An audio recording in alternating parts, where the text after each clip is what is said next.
목사님 설교 중에서 목사님 설교를 하다가 내용을 잊어버렸어요. 그래가지고 내가 내게 곧 가리니 했는데 다음에 말이 생각이 안 나는 거지. 그래가지고 한상 꽉 붙잡고 다시 한번 내가 내게 곧 가리니. 그런데 그 다음에도 생각이 안 나요. 여전히 이거 막 땀이 막 나고 손은 막 떨리고 어떻게 할 수가 없는 거예요. 그래가지고 단을 툭 그에 잡고 힘을 주고 하나님 생각나게 해주십시오 하면서 내가 내게 곧 가리니 라고 하는데 힘을 너무 주는 바람에 단상이 앞으로 콱 떨어지면서 앞에 앉은 성도님과 다 부딪힌 거예요.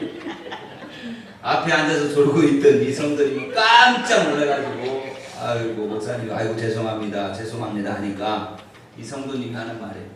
아니에요 목사님, 아니 제게 오시겠다고 3번이나 말씀하셨는데 못 들은 제가 잘못이지요. 못 알아들으시는 분들도 있더라고요. 이렇게 해도 여러분 우리가 하나님의 음성에 귀 기울이고 하나님의 음성에 민감한 그러한 신앙의 삶을 살아야 합니다. 주님이 말씀하실 때에 주님의 말씀을 알아들을 수 있어야 되죠. 주님이 말씀하고 있음에도 불구하고 전혀 그게 무슨 말씀인지를 알지 못하고 깨닫지 못한다라고 한다면 우리가 주님의 뜻을 어떻게 발견하며 어떻게 주님의 뜻을 이루어갈 수가 있겠습니까? 그래서 우리가 정말 만들어가야 우리 꿈의 교회는 복음 전하는 교회인데 이 복음 전하는 교회의 특징 중에 하나가 바로 하나님의 음성을 들었다라는 겁니다. 하나님의 음성에 귀 기울일 줄 아는 교회였다라는 거예요. 이 안디옥 교회가 이 하나님의 음성에 귀 기울일 줄 알고 아주 민감한 그런 반응을 할 줄 아는 교회였습니다. 2절 말씀에 보면 주를 섬겨 금식할 때에 성령이 이루시되 그렇게 말씀하고 있습니다. 여기서 보면 주를 섬겼다라는 말씀하죠. 주님을 섬기는 가장 최대의 표현이 뭐냐라고 하면 예배입니다. 예배를 통해서 주님을 섬기는 거죠. 그러며 또한 금식할 때에 그랬죠. 금식하면서 예배를 드렸다라는 말입니다. 주를 섬겨 금식할 때에 이 말은 우리가 금식하며 예배를 드릴 때에 라는 말입니다. 그때에 성령이 이루시되 라는 말씀은 하나님의 말씀이 임했다라는 말씀입니다. 그리고 그 말씀을 들었다라는 내용을 가지고 있습니다. 주님의 음성 앞에 민감하게 듣기를 원했던 모습을 보여주고 있는 거죠. 그렇다면 예배를 드릴 때 왜 금식을 했을까? 이들이 왜 금식하며 예배를 드렸을까? 왜 그랬을 것 같습니까? 다이어트 하기 위해서? 그러지는 않았을 것 같아요. 그렇죠? 저도 주일날 이렇게 예배를 인도하기 위해서 밥을 먹기는 먹는데 조금 먹습니다. 그 이유가 뭔지 아십니까? 많이 먹으면 힘들어요. 앞에서 말씀을 전하다가 막 자꾸 트름이 나와요. 그러니까 힘들고 보대끼니까 밥은 예배 끝나고 먹자 이런 생각입니다. 그래서 예배 끝나면 그렇게 배가 고플 수가 없어요. 그런데 왜 이들이 예배를 드리면서 금식까지 하면서 예배를 드렸을까? 이 말은 한마디로 말하면 식사 시간까지 아깝다라는 거예요. 하나님 앞에 예배를 드리고 하나님의 말씀을 듣는데 식사 시간까지도 아까워가지고 그 시간에까지도 우리가 기도해야 되고 그 시간에까지도 하나님 앞에 예배해야 되고 찬송해야 되고 하나님의 말씀을 들어야 하고 하나님께 집중하고 하기 위해서 그들은 그 밥 먹는 시간까지 그 시간까지 아껴가며 금식하면서 하나님 앞에 예배하고 집중했다라는 말씀입니다. 여러분 우리가 하나님의 말씀을 쭉 듣다가 은혜의 말씀을 듣다가 이 점심시간이 되어진다는 식사 시간이 되어졌을 때에 참 곤란합니다. 이럴 때가 하나님의 말씀을 끊어가야 되는 그런 경우가 생겨요. 그런데 은혜의 자리가 있으면 그 은혜의 자리에서 말씀이 정말 은혜로울 때는요 밥 먹는 것조차도 그 시간이 아까워요. 아까워서 그냥 그 말씀 다 끝나고 우리 밥 먹읍시다 이렇게 이야기하는 경우도 굉장히 많습니다. 사도 바울이 복음을 전하면서 다니다가 어느 지역에 가가지고 말씀을 전하는데 얼마나 오래 전했는지 몰라요. 그 말씀이 계속 이어집니다. 하루 이틀 쉬지 않고 이어져요. 그러니까 청년이 낮에 일하고 유도고라고 하는 청년이 낮에 일하고 저녁에 와서는 하나님의 말씀을 듣는 거예요. 그런데 하나님의 말씀을 듣는 것이 너무 사모하니까 일하면서도 피곤하지만 저녁에 와서 말씀을 들어요. 그런데 와보니까 자리가 꽉 차가지고 앉을 자리가 없어요. 예배당 안에 들어갈 자리가 없는 거예요. 그러니까 그가 2층 문턱 창틀에 앉은 겁니다. 거기밖에 자리가 없으니까 그 창틀에라도 앉아가지고 내가 하나님의 말씀을 들어야 되겠다라는 말씀에 사모함이 있었다라는 거죠. 그만큼 말씀을 사모할 때에는 거기에까지도 앉는 거예요.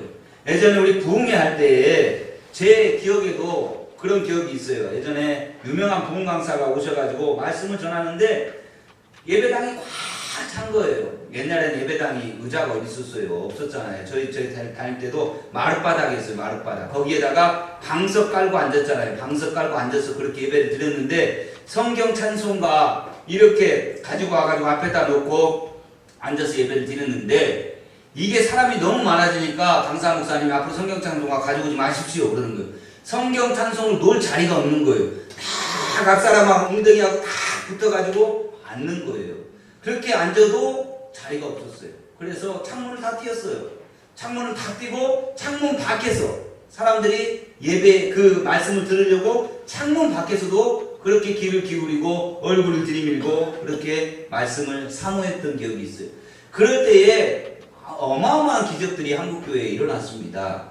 지금 우리가 하나님의 말씀을 사모하는 자세를 한번 생각해 봅시다. 그때의 그 모습과 비교해 보면 참 부족함이 많이 있음을 고백할 수밖에 없습니다. 여기 지금 안디옥 교회는요, 밥 먹을 시간조차도 아까운 거예요. 하나님의 말씀을 듣고 예배하고 찬송하고 하는 그 시간에, 기도하고 하는 그 시간에 너무너무나 좋은 시간이기 때문에 밥을 먹을 시간도 없으니까 아예 금식하면서 예배를 드리고 있다라는 말씀입니다. 살아있는 예배의 특징이 무엇일까? 바로 주님의 음성을 듣는 예배가 살아있는 예배의 특징입니다. 살아있는 예배를 통해서 하나님의 간절한 소원을 듣고 그 말씀을 따라서 자신의 삶을 결단하게 되어지죠. 영어로 예배를 서비스라고 합니다. 섬김이라는 말로 번역되어집니다. 즉 예배를 제대로 드려야 하나님을 제대로 섬길 수 있다라는 말씀입니다. 예배를 통해서 주님의 음성을 들으며 위로와 격려도 받고 주님의 명령과 가르침도 들을 수가 있는 겁니다. 사사시대에는 하나님의 음성 듣기를 외면했던 그러한 시기였습니다.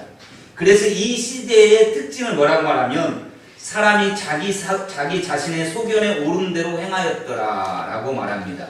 이걸 다시 풀이하면 자기 마음대로 살았다 이 말이에요. 자기 마음에 원하는 대로 살았다라는 거예요. 하나님의 음성을 외면한 결과 어떻게 되었나? 혼란과 패망과 멸망이 있었고 생명을 죽이는 일들로 나타납니다. 그 다른 예로 사무엘상 3장에 보면 아이 사무엘이 엘리 앞에서 여호와를 섬길 때에 여호와의 말씀이 희귀해서 이상이 흔히 보이지 않았다라고 말씀합니다. 다시 말하면 그때 하나님의 음성을 듣는 일이 참 희귀했다라는 거예요. 거의 사라졌다라는 겁니다. 오늘날과 비슷해요. 하나님의 음성을 듣는 그러한 그 민감함이 사라졌다는 거예요. 말씀이 들리지 않는다라는 거예요. 그 시대가 말씀이 들리지 않았던 시대였다라는 겁니다. 그래서 이 엘리 제사장의 집안이 멸망을 당했을 뿐만 아니라 이스라엘 공동체 전체가 적에게 패배해서 하나님 언약궤까지도 빼앗기는 그러한 일이 이루어지고 말았던 것이죠. 사랑하는 여러분, 우리도 마찬가지입니다. 오늘 이 시대를 살아가면서 우리가 말씀에 민감하지 않으면, 하나님의 말씀을 알아듣지 못하면, 우리가 하나님의 말씀을 사모하지 못한다면, 하나님의 말씀을 거부하고 살아간다면 사사시대와 같이 하나님의 말씀이 들리는 것이 희귀할 정도로 그러한 시대로 치우친다면 우리 또한 엘리 제사장의 집안과 다를 바 없이 또 사사시대의 이스라엘 백성들과 다를 바 없이 멸망으로 간다는 사실을 우리는 알아야 합니다. 우리 교회가 영원토록 존재하며 하나님이 오시는 그날까지 사명을 감당하면서 세워질 수 있으려면 하나님의 말씀에 민감해야 됩니다. 성령이 말씀하심을 들을 줄 아는 교회가 되어야 한다라는 말씀입니다.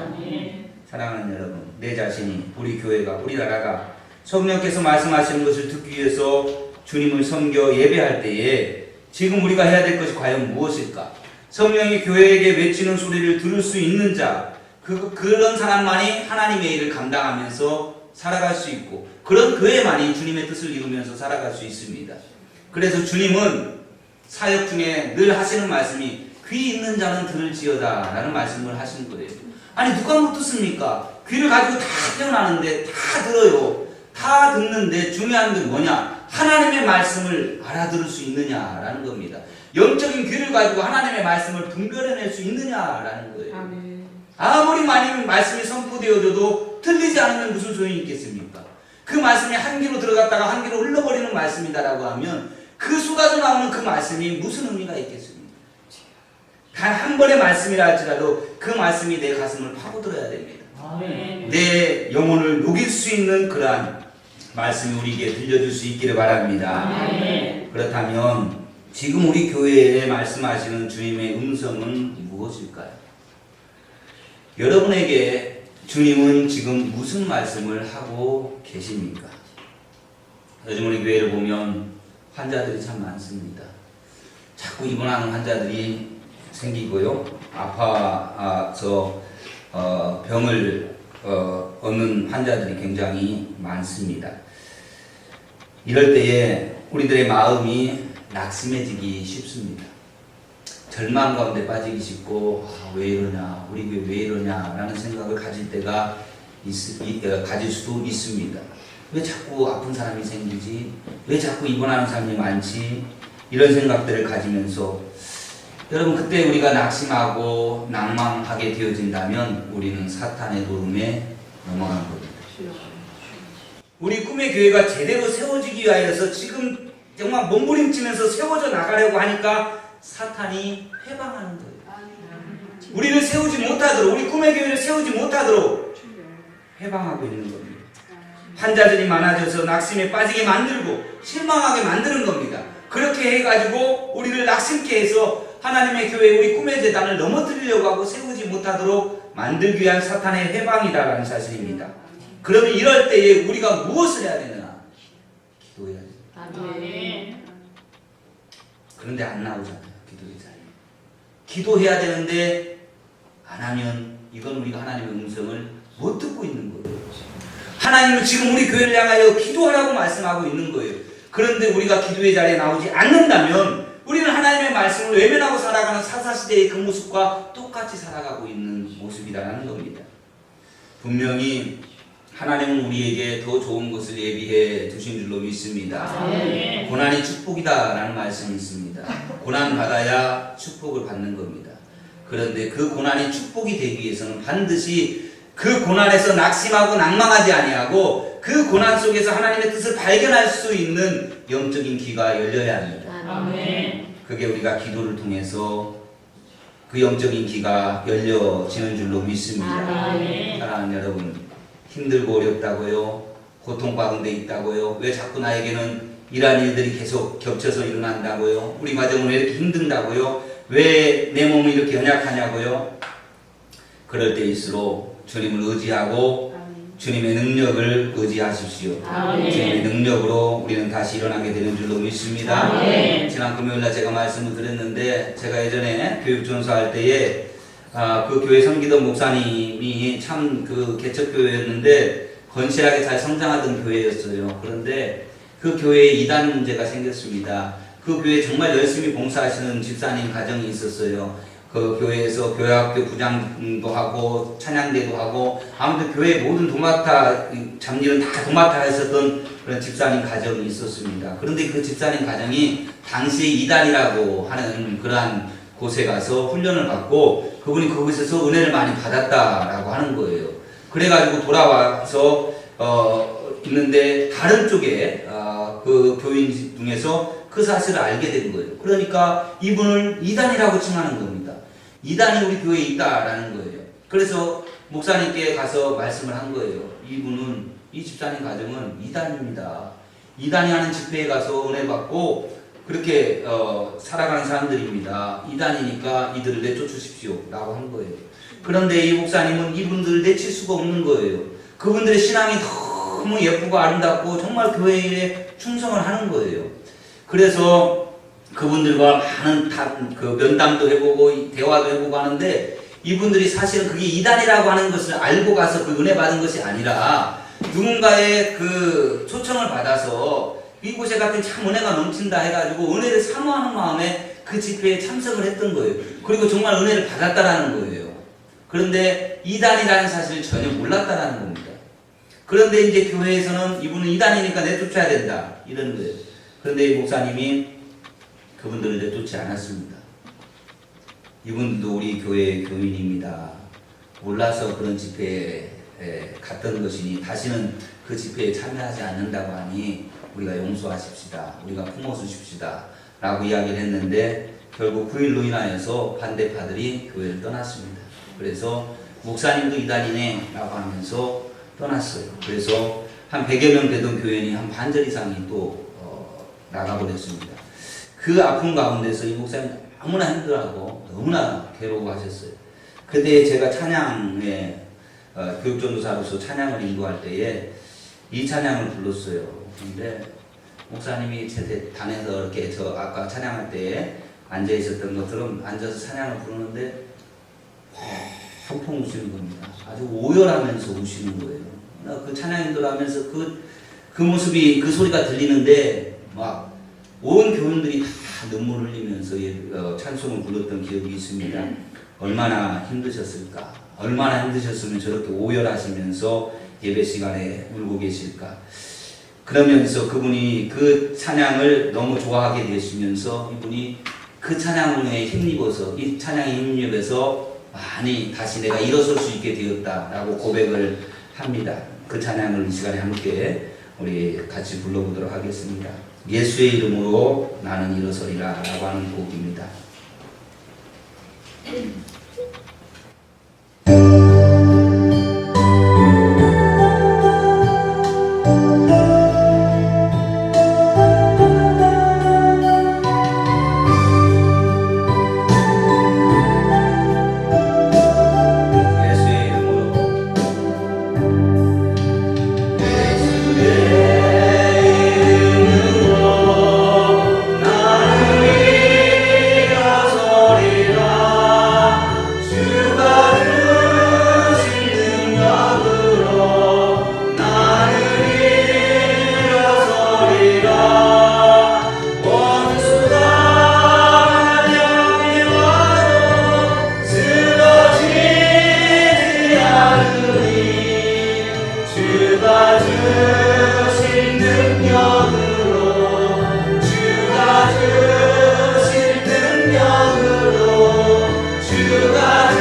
증거할 수 있는 교회, 이 안디옥 교회가 복음 증거할 수 있는 교회의 어떤 마지막 이유는 그들이 순종하는 교회였기 때문에 복음 전하는 교회가 될 수가 있었습니다.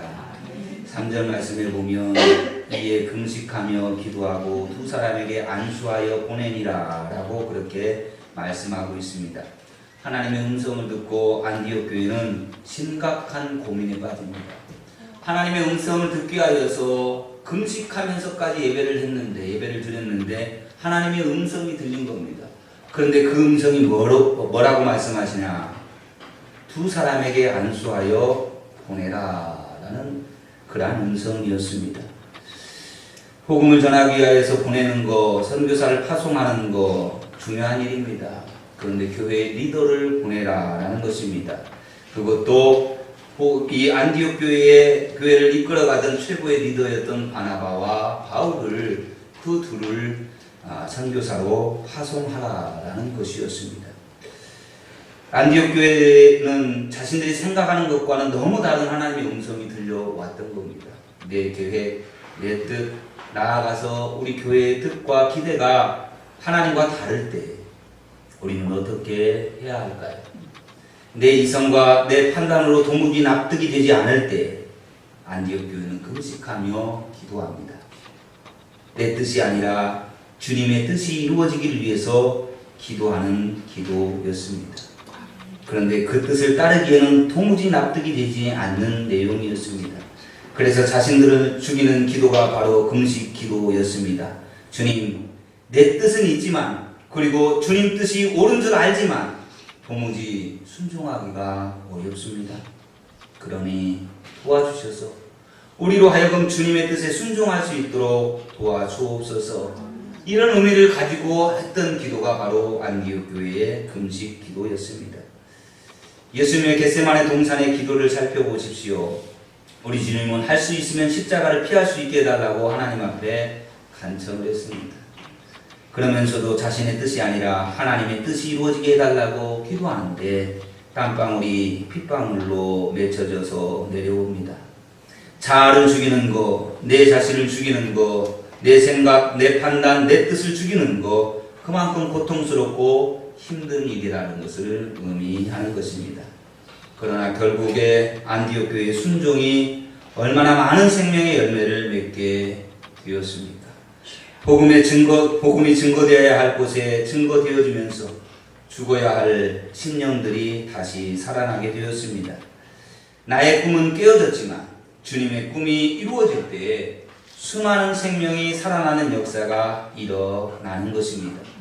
바로 주님의 뜻을 위해서 나의 목소리를 낮추고 내 욕심을 낮추고 주님의 뜻에 순종하는 개인과 교회가 되어질 때에 성령의 역사가 시작되어지는 것입니다.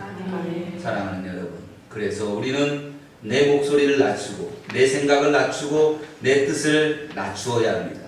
그리고 주님의 뜻이 무엇인지를 물어야 하고, 아니 주님의 뜻에 우리가 순종해야 합니다. 때로는 우리의 생각과 우리의 계획과 주님의 뜻이 다르다면 우리는 과감하게 내 생각과 내 계획을 내려놓고 주님의 뜻을 따라야 되는 줄로 믿습니다. 아멘. 이것이 순종이요, 그럴 때에 복음 증거하는 교회로 세워집니다. 찬양을 하나 더 하려고 하는데요. 하나님은 실수하지 않으신다라는 곡이 있습니다. 우리 지난 금요일날 나누었던 찬양인데요. 가끔 우리 김진수 집사님이 교회 와서 이 찬양을 흥얼거려요. 우리 청년부 모임에 와가지고 중고등부 모임에서 다음 주에 이 찬양을 한번 해볼까 하면서 흥얼거리는데 아이들은 전혀 반응하지 않아요. 그래서 아직은 못했는데 이제 한번 우리가 함께 찬양을 해보도록 합시다. 우리 가사를 잘 음미하시면서 보시면서 찬양하면 은혜가 되어집니다.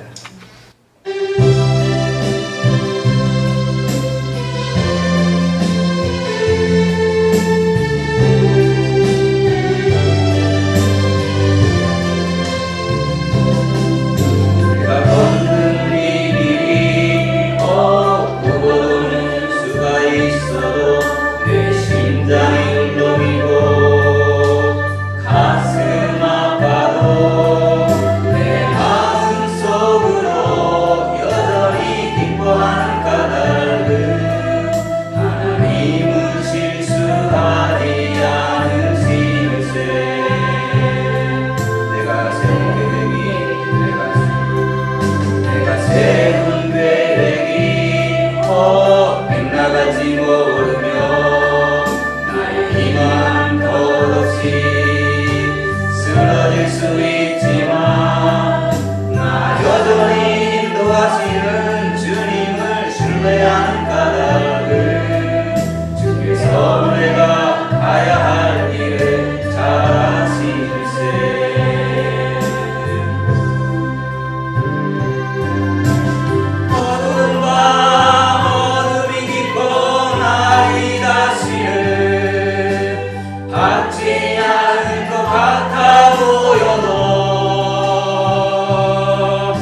날마다